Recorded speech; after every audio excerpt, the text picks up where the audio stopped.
Hi, konnichiwa, minasan. Nikurasa desu. Now, I know you haven't seen me in like a year, okay?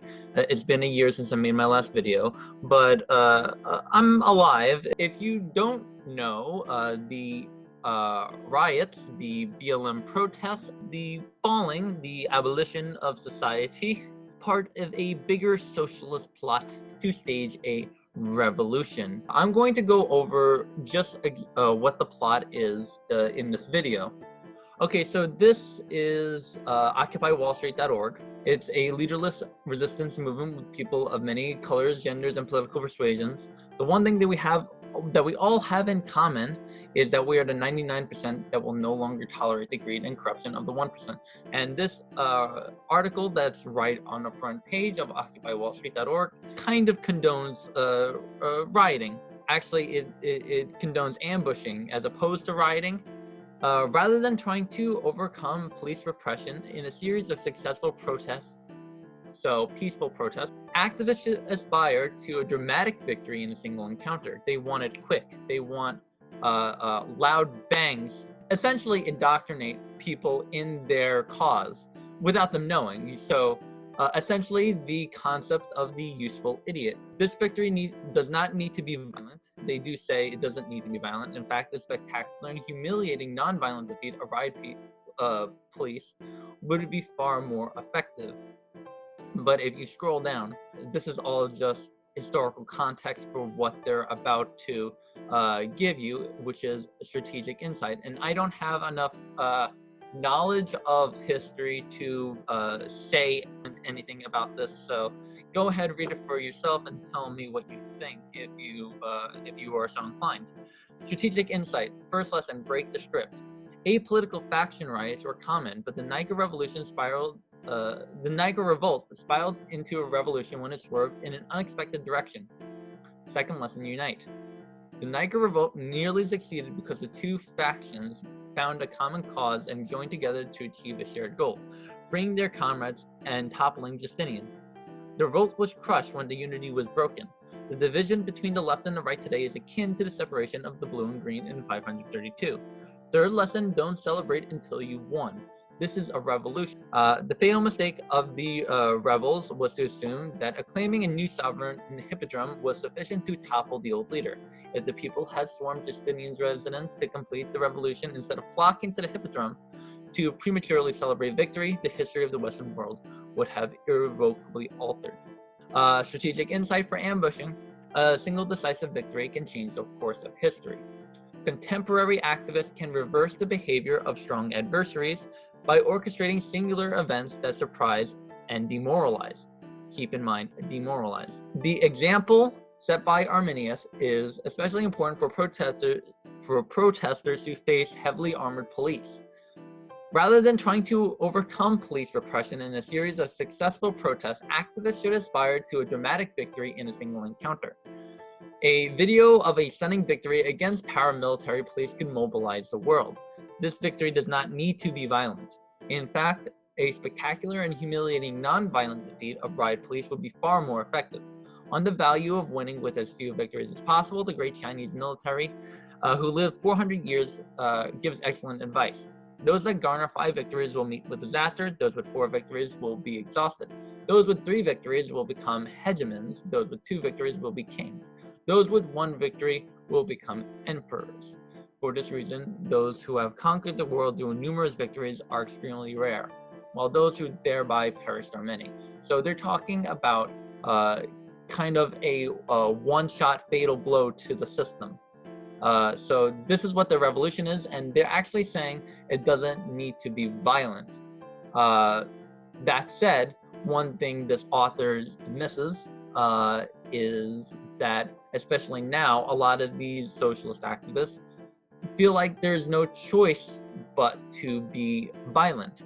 Now, this is also where another idea plays a role, and that is the idea of the diversity of tactics. Essentially, the diversity of tactics is the idea activists can contribute to the cause however they see fit. You see a whole lot of these videos circulating online where police go ahead and arrest peaceful protesters, and it actually does a whole lot for the cause, much more than the violent protesters have done. But you have this idea of the diversity of tactics. Now, the wording in this is tricky because I first looked at this and I thought it said we care not to endanger others with their actions. But it shows someone throwing a Molotov cocktail. This is awkward. This is the official Dem Exit Instagram page. Let's get into more of what the overall plot is. The ploy is, after martial law and Antifa is labeled a terrorist organization, is to then recruit sympathizers who were tricked into believing that they are being unfairly persecuted into their revolution to overthrow the sex of our government. Make no mistake, this is a communist insurgency and will be led into a Soviet-style dictatorship should they succeed in destabilizing the system. Now, immediately I know socialists, or social democrats, democratic socialists, anyone of that kind of intersectional persuasion, a lot of them take socialism literally, from the Marxist theory of it. And there are good arguments why you should use kind of this, the Marxist theory as a representation of socialism instead of what the Soviets was and what China is right now. But to that I say, this just goes back into the idea of the useful idiot. And I don't want to be insulting here. However, if you look at what's going on right now, this is in step with all of the previous communist revolutions that failed, that were not communist, as you say. So what we have right now is, China infiltrating our classrooms, our universities, our media, the World Health Organization. All of our long-standing liberal institutions have essentially sold us out. I do also want to bring up the concept of ideological subversion. Essentially, this is a reference to Yuri Bezmenov. If you don't know who Yuri Bezmenov is, this is a former KGB Soviet propagandist, journalist for the Soviet Union. And he defected from the KGB. And in 1984, he has a very famous interview where he explains the 4 stages of ideological subversion, which is the stages of communist takeover. Demoralization: educate an entire generation in Marxist ideology. What this does is essentially demoralizes the generation of people are educated in Marxist ideology and then start to criticize their nation. This leads into destabilization as multiple factions start forming and our economy starts shifting and it starts to deal with foreign relationships differently, particularly how we dealt with China.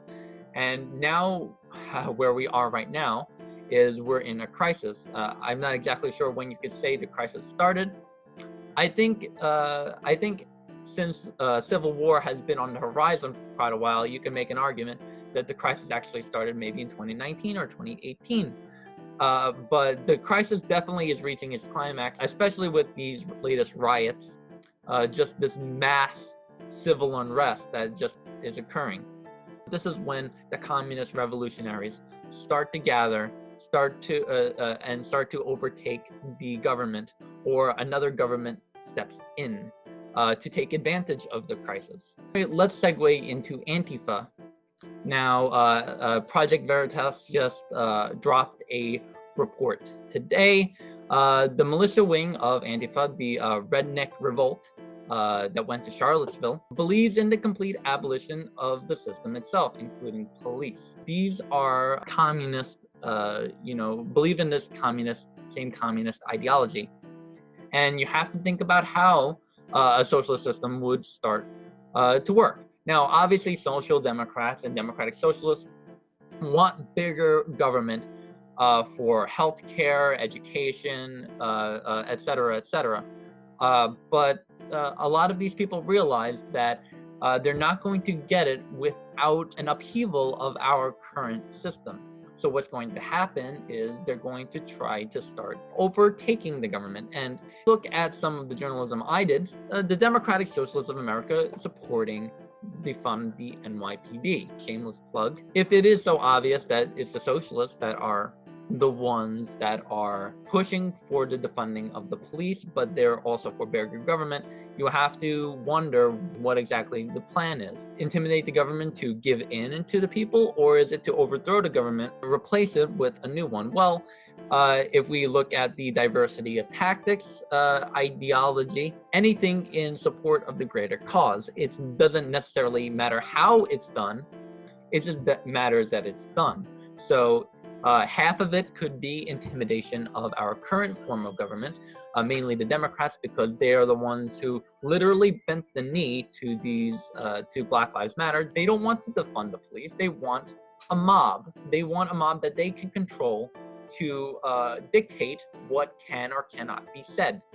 They are definitely training to instigate a fight, and we've seen many videos of them instigating a fight for no reason. They've also done tactics like throwing milkshakes with cement in it. Look up Andy No. If we segue into a recent story where the conservatives have labeled this elderly man who was pushed by police as an Antifa provocateur. Now, they don't necessarily have evidence per se to say he's affiliated with the group that is Antifa, and it is indeed a group. Antifa is a reference to the Communist Party of Germany that lost. On his blog, he brags about the number of times he got arrested and escaped prosecution.